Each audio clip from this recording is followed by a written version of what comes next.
আসসালামু আলাইকুম। প্রিয় দর্শক, অন্য মঞ্চের আলাপচারিতায় আপনাদের সকলকে আমন্ত্রণ জানাচ্ছি। প্রিয় সুধী, যে যেখান থেকে দেখছেন সবাইকে প্রীতি ও শুভেচ্ছা। আপনারা একটি তথ্য শুনে অবাক হয়ে যাবেন।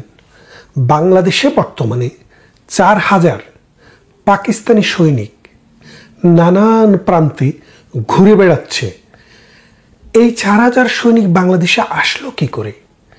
অবাক করার বিষয় হচ্ছে, ডক্টর ইউনূস যখন বাংলাদেশে ক্ষমতায় আসে তখন বাংলাদেশের যে বিদ্যমান অবস্থা ছিল সেই অবস্থায় পাকিস্তানের কোনো নাগরিক, তিনি ডিপ্লোম্যাট হন অথবা তিনি ব্যবসায়ী হন, রাজনীতিবিদ হন, বাংলাদেশে আসতে হলে মানে পাকিস্তানের যে বাংলাদেশ হাই কমিশন রয়েছে সেখানে ভিসা আবেদন করতে হতো। সেই ভিসা পাওয়ার পরে সেই ভিসা নিয়ে বাংলাদেশের এয়ারপোর্ট দিয়ে তারা বাংলাদেশে ঢুকতেন। তো ডক্টর ইউনূস এসে যেটা করলেন যে এখন থেকে বাংলাদেশে ডিপ্লোম্যাটিক কনসুলেটের সাথে অথবা বাংলাদেশে যে পাকিস্তানের রাষ্ট্রদূতরা রয়েছে তাদের কোনো সহকারী বা সহযোগী অথবা তাদের মনোনীত মানুষরা এই বাংলাদেশে আসতে এখন থেকে আর পাকিস্তান থেকে কোনো ভিসা ইস্যু করতে হবে না, শুধু তাদেরকে ফোর্ট এন্ট্রি দেওয়া হবে। তো প্রথম আপনারা অনেকেই ভাবছিলেন যে কিন্তু কেন হঠাৎ করে পাকিস্তানের সাথে তো আমাদের সেরকম বড় কোনো ব্যবসা বাণিজ্য নেই, সামান্য সিটে ফোটা ব্যবসা বাণিজ্য আছে, আর ব্যবসা বাণিজ্য করবে বা কী করে? পাকিস্তানের মূল কাজ তো পৃথিবীতে মৌলবাদী সাপ্লাই করা, যেটা দিয়ে ফান্ডামেন্টালিস্ট মানুষ তৈরি করা, যেটা দিয়ে তারা নিজেরাও এখন ডুবে যাচ্ছে।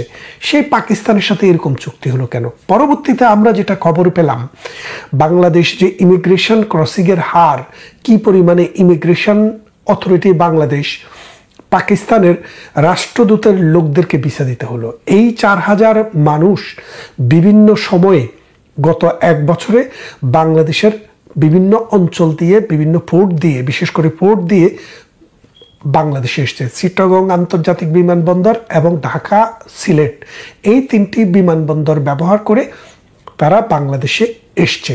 তারা বাংলাদেশে আসার পর এয়ারপোর্ট অথরিটিকে আগেই তাদেরকে ভিসা দেওয়ার জন্য নির্দেশনা দেওয়া হয়েছে এবং তারা বাংলাদেশে এখন ঘুরে বেড়াচ্ছে। এদের কাজ কি? এদের কাজ 2টা। প্রথম কাজ হচ্ছে, ডক্টর ইউনূসের নেতৃত্বে যে বাহিনীটি ক্ষমতায় আছে এই বাহিনীটি চাচ্ছে বাংলাদেশে যে বিদ্যমান কাঠামো সেই কাঠামোটি ভেঙে ফেলবে। ভেঙে ফেলে বাংলাদেশে আর্মি যে আছে, বাংলাদেশের যে আর্মি, সে আর্মিটাকে আর রাখা হবে না। অর্থাৎ বাংলাদেশে আর্মি বলে কোনো কিছু আর থাকবে না। বাংলাদেশ আর্মিতে যারা থাকবে তারা মূলত কাজ করবে পাকিস্তান আর্মির নির্দেশে। এবং বর্তমানে বাংলাদেশে যে আর্মি রয়েছে তারা অনেকেই এটার সাথে একমত পোষণ করছে না। সেই জন্য তাদেরকে নানাভাবে, আপনাকে একটা জিনিস বলি, পৃথিবীর সব দেশেই সার্ভিসম্যান বলেন, সরকার বলেন আর জনগণ বলেন, খুন, হত্যা, দর্শন, রাহাজানি, লুণ্ঠন সভ্য দেশ অসভ্য দেশ সব জায়গায় আছে। যেমন মনে করেন, আপনি যদি ইসলামিক কনসেপ্টটাও বিশ্বাস করেন যে আদমের সন্তান, এক সন্তান হাবিল কাবিল, তারা 2 ভাই, এক ভাই আরেক ভাইকে হত্যা করেছে। সেই হত্যার পর থেকে আপনি যদি ধর্মীয় দৃষ্টিকোণ থেকে দেখেন, হাজার হাজার বছর মানুষ এই সমাজে, এই রাষ্ট্র ব্যবস্থায় বা সমাজ ব্যবস্থায় অথবা পৃথিবীতে বসবাস করছে, তারা মানুষকে হত্যা করছে। তাদের বিচারও আছে নানান পর্যায়ে, নানানভাবে, কখনো ধর্মীয় কখনো রাষ্ট্রীয়, এই বিচার ব্যবস্থা ছিল। সেই বিচার ব্যবস্থা এখনো আছে, কিন্তু এত বিচার ব্যবস্থা থাকার পরও হত্যা কিন্তু বন্ধ হয়নি। হত্যা কোনোদিন বন্ধ হবে না। মানুষের স্বার্থের দ্বন্দ্ব থাকবে, মানুষের মধ্যে এনিমোসিটি কাজ করবে, মানুষের মধ্যে ন্যায় অন্যায় বোধের পাশাপাশি পশুত্বও কাজ করে। এই হিংসা মানুষের মধ্যে কাজ করে, যার কারণে আইনটি থাকবে। এখন বাংলাদেশে গরু চুরি হইলে সেটার জন্য মানবতা বিরোধীর অপরাধী হচ্ছে। এই তাইজুল, এই পুলিশকে, যে আপনার বাংলাদেশে আপনারা জানেন সিরাজগঞ্জে একজন প্রেগনেন্ট মহিলা পুলিশ সহ 12 জন পুলিশকে জবাই করে হত্যা করে তাদেরকে গায়ে আগুন লাগিয়ে দেওয়া হয়েছে। সেটার নেতৃত্ব দিয়েছে তাইজুল। কোন তাইজুল? অ্যাডভোকেট তাইজুল, রাজাকার পুত্র তাইজুল। কোন তাইজুল? যুদ্ধ অপরাধীদেরকে যে ডিফেন্ড করেছিল সেই তাইজুল। কোন তাইজুল? যেই তাইজুল এখন এই ডক্টর ইউনূসের পুতুল সরকারকে ব্যবহার করে পাকিস্তানি আইএস বাহিনী দিয়ে বাংলাদেশে একটি যুদ্ধ অপরাধীর বিচার করছে, যে দেশে যুদ্ধ হয়েছে 71 সালে, আর এখন বিচার হচ্ছে এই যুদ্ধে যারা বাংলাদেশের পক্ষে কাজ করেছে তাদের এবং তাদের সাপোর্টারদের। তো পাকিস্তান বাহিনী দেখলো যে এখন বাংলাদেশ আর্মি যদি রিভল্ট করে তাইলে কিন্তু এই বিচারটা করা যাবে না, পাকিস্তানি বাপ দ্বারা এখানে প্রতিষ্ঠা করা যাবে না। সেই জন্য পাকিস্তান সরকারের সাথে ডক্টর ইউনূস গং, জামাতে ইসলামী গং আলাপ আলোচনার ভিত্তিতে 4000 পাকিস্তানি সৈনিককে বাংলাদেশে নিয়ে এসছে। বাংলাদেশের আনাচে কানাচে ছদ্মবেশে, বেশে, নানান বেশে, দরবেশের বেশে, ফকিরের বেশে, ফকিন্নির বেশে আপনি এখন দেখবেন পাকিস্তান সেনাবাহিনীর গোয়েন্দা ভিত্তিক 4000 সেনা বাংলাদেশে ঘুরছে। বাংলাদেশের বিভিন্ন সীমান্ত অঞ্চলে, যেখানে আমরা ভারতের সাথে আমাদের বর্ডার, সেই সব অঞ্চলেও বাংলাদেশের সীমান্তে এখন পাকিস্তানি সেনাদের আনাগোনা। এর ফলে যেটা হয়েছে যে বাংলাদেশ এবং ভারত যে দুটি বন্ধুপ্রতিম দেশ, এই বন্ধুপ্রতিম দেশের মধ্যে যে একটা অবিশ্বাস তৈরি হচ্ছে, যে একটা শত্রুতা তৈরি হচ্ছে, এই দুটি রাষ্ট্র কোনোভাবেই শান্তিপূর্ণ সহ অবস্থান আর করতে পারবে না। এবং আমি যে কথাটি বলছিলাম যে বাংলাদেশের যে সেনাবাহিনীর 14-15 জন অফিসারের বিরুদ্ধে যুদ্ধ অপরাধের বিচারের জন্য পরোয়ানা জারি করা হয়েছে। এখন খেয়াল করে দেখেন, এই পরোয়ানার ফলে আর্মি কিন্তু তার সেনাবাহিনীকে পুলিশের হাতে তুলে দেয়নি, যদিও টেকনিক্যালি এটা হ্যাঙ্গিং অবস্থায় আছে, কিন্তু তারা তুলে দেবে না। এর ফলে এই ডক্টর ইউনূস গং, তাইজুল গং তারা বুঝতে পেরেছে যে কলাচুরির দায়ে মানুষকে যে আমরা যুদ্ধাপরাধের বিচার করছি সেটা একটা রিভলভার মিলবদ্ধ হতে পারে। সেই জন্য পাকিস্তানি এই আর্মি বাহিনী আসে। এর পাশাপাশি দেখলো যে বাংলাদেশে পাকিস্তানের আর্মি বাহিনীর পরাজয়ের ইতিহাস কিন্তু বহু পুরানো, অর্থাৎ বাংলাদেশি সেনাদের সাথে, বাংলাদেশের মানুষের সাথে যুদ্ধ করে পাকিস্তান বাহিনী 1971 সালে পরাজিত হয়েছে। সুতরাং এখনো পরাজিত হওয়াটা স্বাভাবিক। সেই জন্য তারা শুধু পাকিস্তানি সেনাবাহিনীর উপরে বিশ্বাস করে না থেকে আমেরিকার থেকে সেনাবাহিনী নিয়ে এসছে। আমেরিকা থেকে 2 ফোল্ডারে আসছে। প্রথম ফোল্ডারে কারা আসছে? প্রথমে আসলো হলো যে 2টি যুদ্ধ জাহাজ, যে যুদ্ধ জাহাজগুলো পারমাণবিক অস্ত্র বহন করে, সেই রকম দুটি যুদ্ধ জাহাজ বাংলাদেশের চট্টগ্রাম ডিভিশনে ল্যান্ড করলো। আমেরিকার শুধু সেনা আসলো না, যুদ্ধ আসলো, অস্ত্র আসলো। তারা এখনো কিন্তু চট্টগ্রামে অবস্থান করছে। সর্বশেষ আপনারা যেটা জানেন যে আমেরিকা থেকে একটি নৌবহর আসছে। এই নৌবহরটির নাম হচ্ছে 7th ফ্লিট। বিভিন্ন সময়ে এই যে জাহাজগুলো এই 7th ফ্লিটে থাকে তাদের বিভিন্ন নাম হয়। বাংলাদেশে যেটা এসছে এটার নাম হচ্ছে উইলিয়াম ফিটজারল্যান্ড। তো এই ফিটজারল্যান্ড কে ছিলেন? উনি ছিলেন এই ভিয়েতনাম যুদ্ধে একজন কমান্ডার ছিলেন আমেরিকার। তার নামে এই জাহাজটির নামকরণ করা হয়।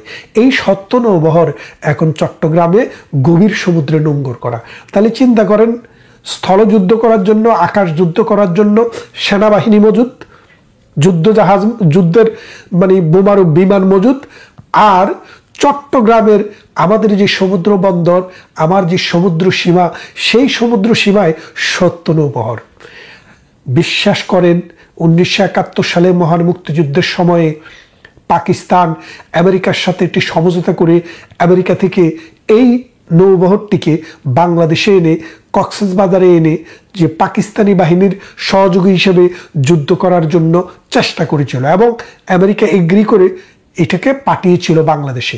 পাঠানোর সময় আরব সাগরে যখন আসে, আরব সাগরে তারা যখন প্রথম নোঙ্গর করে, সেখান থেকেই তারা দেখতে পায় ভারতের মধ্যে এবং রাশিয়ার মধ্যে একটি মৈত্রী চুক্তি সম্পন্ন হয়। সেই মৈত্রী চুক্তি সম্পন্ন হওয়ার পর সেখানে মূল কথা ছিল ভারত আক্রান্ত হলে কোনোভাবে সেখানে রাশিয়া এসে হামলা করবে। তখন আমেরিকা বুঝলো এখন গেম ইজ ওভার। তখন আমেরিকা বঙ্গোপসাগর পর্যন্ত এই সত্য নৌবহর নিয়ে আসতে সাহস করেনি। কিন্তু এখন এই 53-54 বছর পর বাংলাদেশের এই সমুদ্র উপকূলে আমেরিকার বাহিনীও এখন প্রস্তুত। তাহলে দেখেন, একদিকে পাকিস্তানের 4000 সৈন্য, আরেকদিকে আমেরিকার সেনাবাহিনী, আমেরিকার যুদ্ধ বিমান এবং আমেরিকার সপ্ত নৌবহর বাংলাদেশে ঘাঁটি করা। বাংলাদেশটি আসলে কি হতে যাচ্ছে? এই বাংলাদেশকে তারা একটি প্রক্সি ওয়ার ক্ষেত্র বানাতে যাচ্ছে। এই প্রক্সি ওয়ারের যে ক্ষেত্রটা বাংলাদেশ হচ্ছে, বাংলাদেশের এখানে কি স্বার্থ?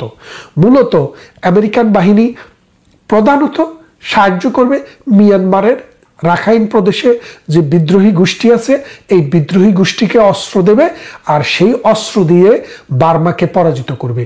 বার্মাকে পরাজিত করে এই বঙ্গোপসাগরের তটরেখায় একটি বাফার স্টেট তৈরি করবে।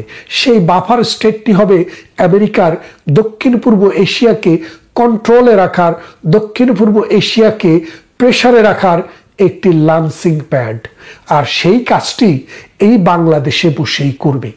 ডক্টর ইউনূস ক্ষমতায় আসার পর আমেরিকাকে খুশি করার জন্য আমেরিকার সাথে নন ডিসক্লোজার একটি এগ্রিমেন্ট করেছে। নন ডিসক্লোজার মানে হচ্ছে, আমার সাধারণ জনগণের জন্য বলতে চাই, যে দুটি দেশের মধ্যে একটি চুক্তি হবে, চুক্তিটি শুধু সরকারের কর্তা ব্যক্তিরা জানবে, জনগণের কাছে সেটা প্রকাশ করা যাবে না। অর্থাৎ ওখানে একটি ক্লজ থাকে, এই চুক্তিতে যা কিছু আছে এই দুই দেশের সরকার ছাড়া আর জনগণের কাছে সেটা প্রকাশ করা যাবে না। তাহলে ডক্টর ইউনূস সেই রকম একটি নন ডিসক্লোজার এগ্রিমেন্ট করে আমেরিকাকে এখন বাংলাদেশের ভূখণ্ড ব্যবহার করতে দিচ্ছে। এদিকে আবার পাকিস্তানের সীমান্তে কিন্তু আফগানিস্তানের সাথে একটি যুদ্ধ চলছে।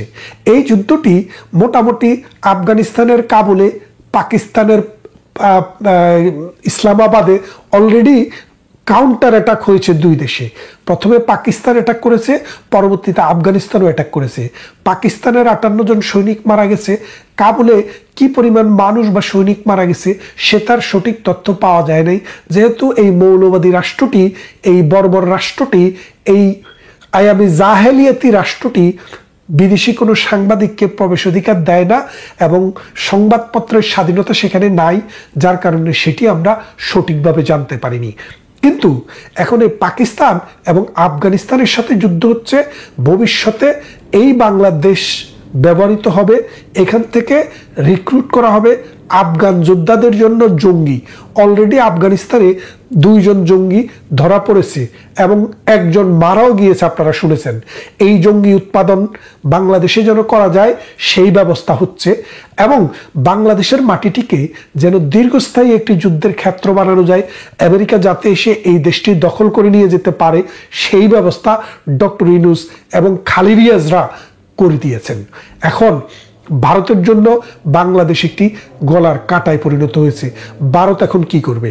ভারত যদি এইভাবে গলার কাটা হয়ে যে যদি গলায় কাটা নিয়ে যদি বাঁচতে পারে বাঁচবে, আর না পারলে ভারত কিন্তু তার মতো করে অ্যাকশন করবে। ভারতের নানান বাহিনী, গোয়েন্দা সংস্থা, নিরাপত্তা উপদেষ্টা, সরকার, পররাষ্ট্র মন্ত্রণালয়, তারা কিন্তু একের পর এক মিটিং করে যাচ্ছে, সিটিং করে যাচ্ছে যে বাংলাদেশ যদি সত্যিকার অর্থেই ভারতের জন্য একটি সিরিয়াস হুমকিতে পরিণত হয়, তাহলে কিন্তু বাংলাদেশকে আজকের স্টেটে এই সীমারেখায় এইভাবে ভারত দেখতে চায় না।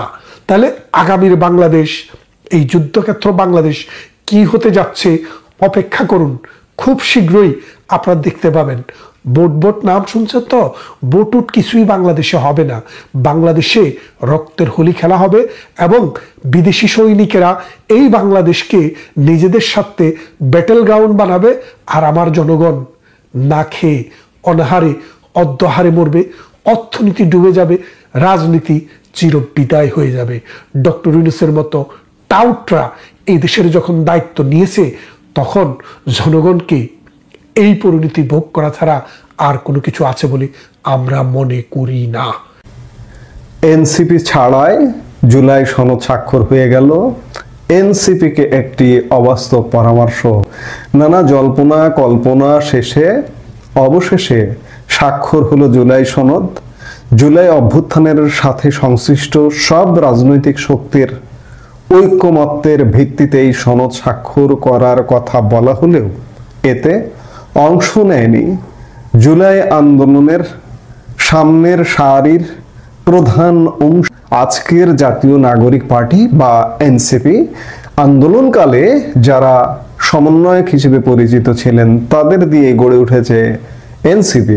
সেই এনসিপি আজকের সনদ স্বাক্ষর অনুষ্ঠানে অংশ নেয়নি এবং স্বাক্ষরও করেনি।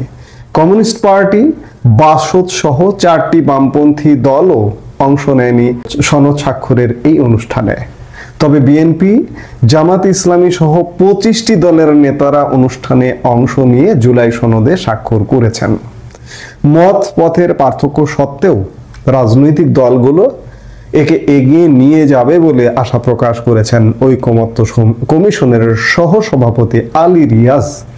এর আগে জুলাই যোদ্ধা ব্যানারে সংসদ ভবন এলাকার এই ভাঙচুর, ধাওয়া পাল্টা দেওয়ার ঘটনা ঘটে, আপনারা সেটি দেখেছেন। জুলাই সনদটা কি জিনিস? জুলাই ঘোষণা আর জুলাই সনদ দুই জিনিস। জুলাই ঘোষণা অভ্যুত্থানের স্বীকৃতি দিয়ে একটা ঘোষণাপত্র গত 5 অগস্ট ঘোষণা করা হয়েছে এই একই জায়গায়, জাতীয় সংসদ ভবনের যে প্লেসে আজকে জুলাই সনদ স্বাক্ষরিত হলো।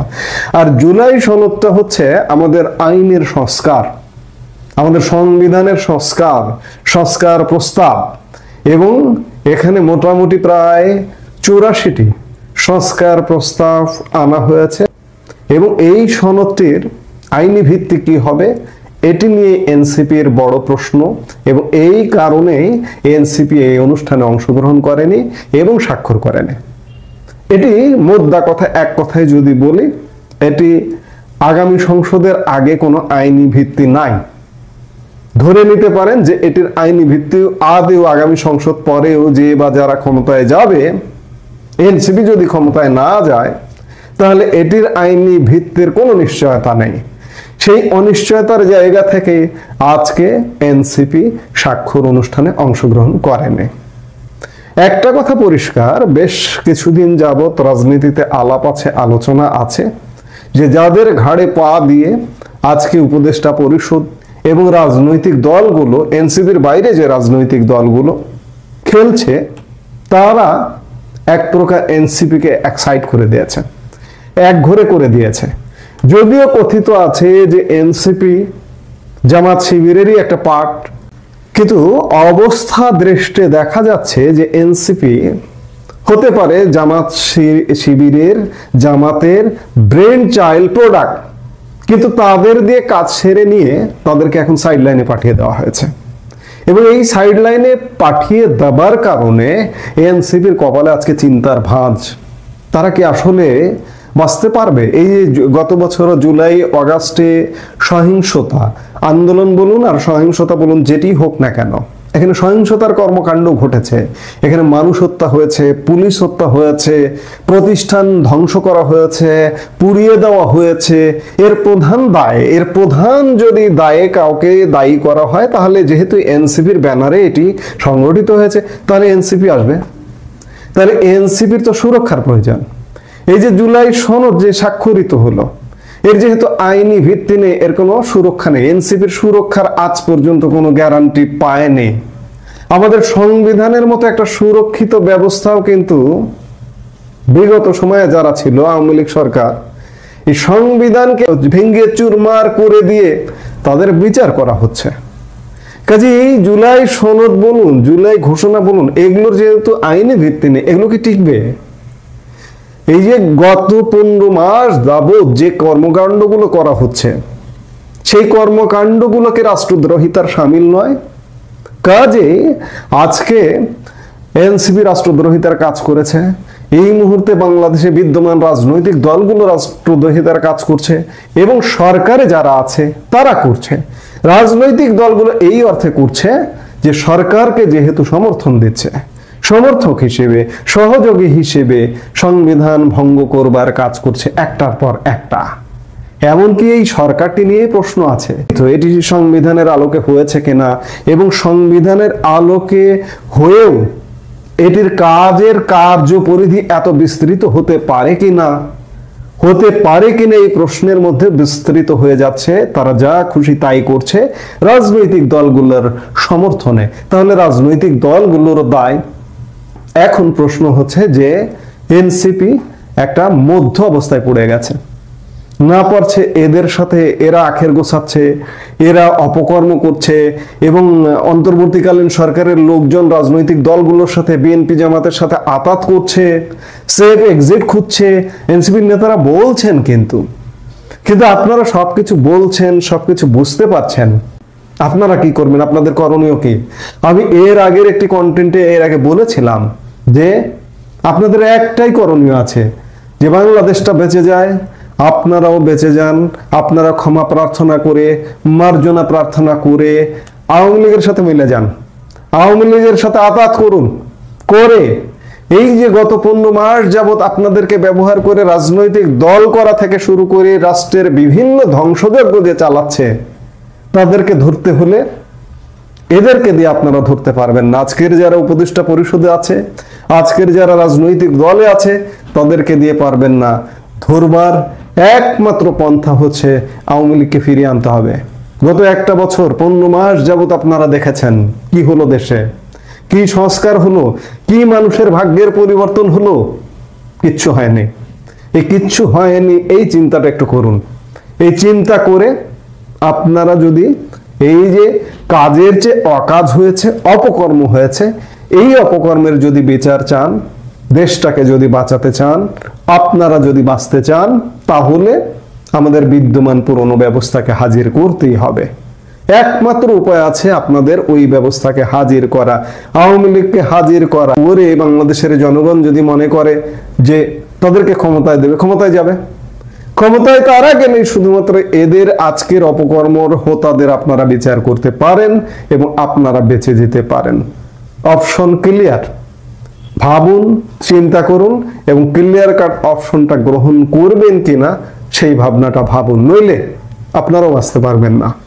যে সংবিধান বাঁচাতে পারছে না, আজকে দেখুন আর্মি অফিসারদের বিচার হচ্ছে, সিভিল অফিসারদের বিচার হচ্ছে, আওয়ামী লীগের রাজনৈতিক নেতাদের বিচার হচ্ছে। কিসের সংবিধান, কিসের কি?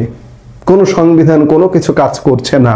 কাজে আপনার জুলাই সনদ বলুন, সংবিধান বলুন, একটা সময় কাঠগড়ায় দাঁড়াতেই হবে। এজন্যই বলছি যে কোনো অপশন নাই, কেউ বাঁচাতে পারবে না। কাজে বাঁচতে হলে পুরনো ব্যবস্থার সাথে আতাত করুন, এছাড়া বাঁচার কোনো উপায় নেই। এই মুহূর্তে এ পর্যন্তই।